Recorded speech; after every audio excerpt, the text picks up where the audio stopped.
Hello friends and greetings for the day. Welcome back to another tutorial on ISTQB Advanced Level Test Management Certification. We are in chapter 2 talking about managing the product and continuing with 2.3, that is defect management, and today we shall be covering the subsegment 2.3.3, specifics of defect management when it comes to agile teams, and try understanding why it is not so expensive to manage defect when it comes to agile development model.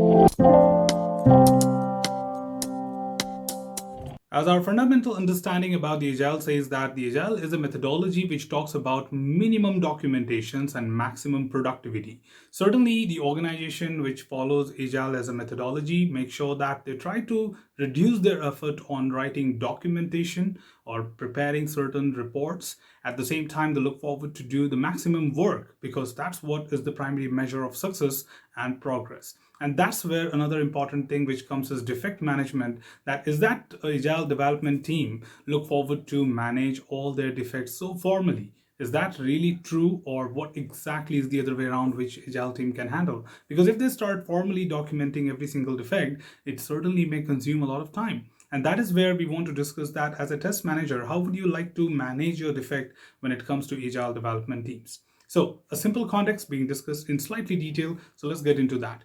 Number one, of course, defect management in organizations using agile development is often lightweight or less formal than in the sequential development model.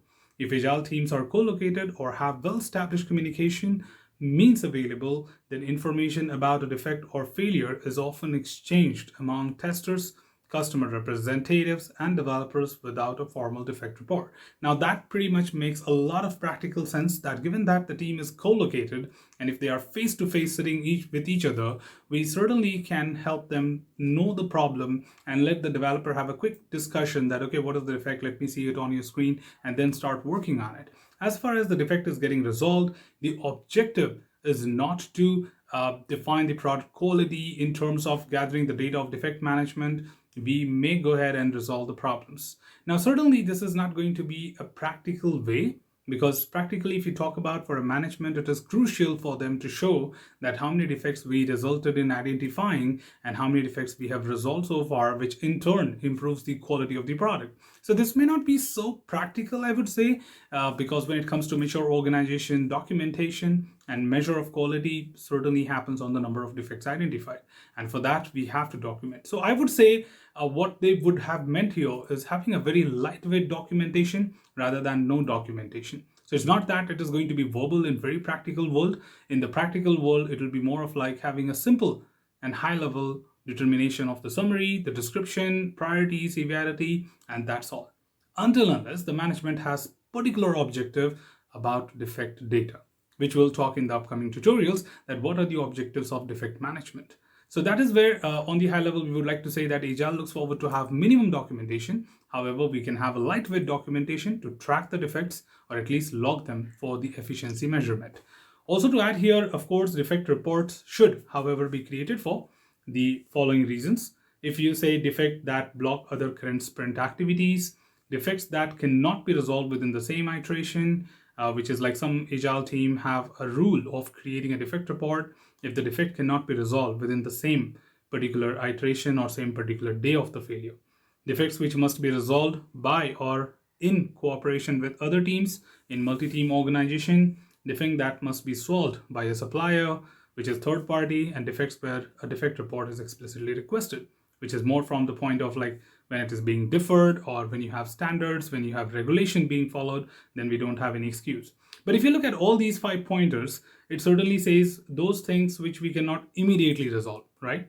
Those things which would consume some time or someone else is responsible to do that and they might not be face to face to you. For example, if you just found a simple flickering screen and we just let the system administrator know that, hey, we have an issue, and they will just install a particular setting or maybe a patch and that's sorted. So now I don't really need a particular ticket or maybe a defect management to be done, that we found something new and critical as a part of it. So moreover, we just set the reason, and the reason one way means this is what the real world is. And in all these cases, we do document. So only things what we won't document is something which we just found it, but it does not add any value in terms of showcasing people that what we have achieved. So that's where it says. And finally, common practice is obviously to add defects that cannot be resolved within the same iteration to the product backlog so that they can be prioritized among other defects and user stories for a later iteration, which in simple word means that we will be putting them in the backlog so that the team can look at it, they can decide about it, and they can prioritize it. And then very next sprint, we pick them up to start working on them. So that's a simple way to understand how Agile looks forward to manage the defects.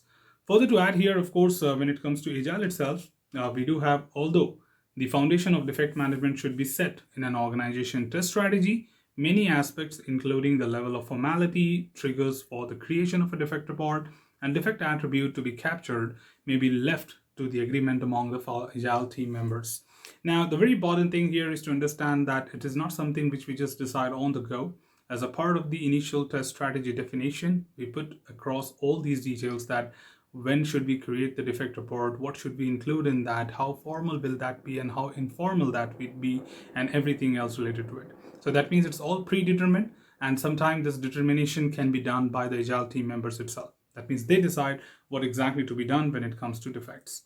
Also to add here, in general, the level of formality of a defect management and the approach to creating a defect report should reflect the following details, which includes co-location of the team member. Certainly, if you are co-located, then you will have less formal report. If it is not, like distributed, you would certainly look forward to have more formal. Distribution of the team members across time zones. When people are differently located, then certainly the communication or effective communication is your documentation.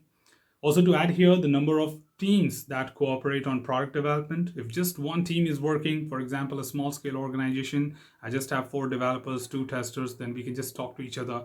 But if you're working in a bigger team, like 30 to 40 members, information will be lost and we cannot expect verbal communication there. So that is where it is very important. And maturity of the team, if it is new, freshers, documentation plays a vital role, otherwise no.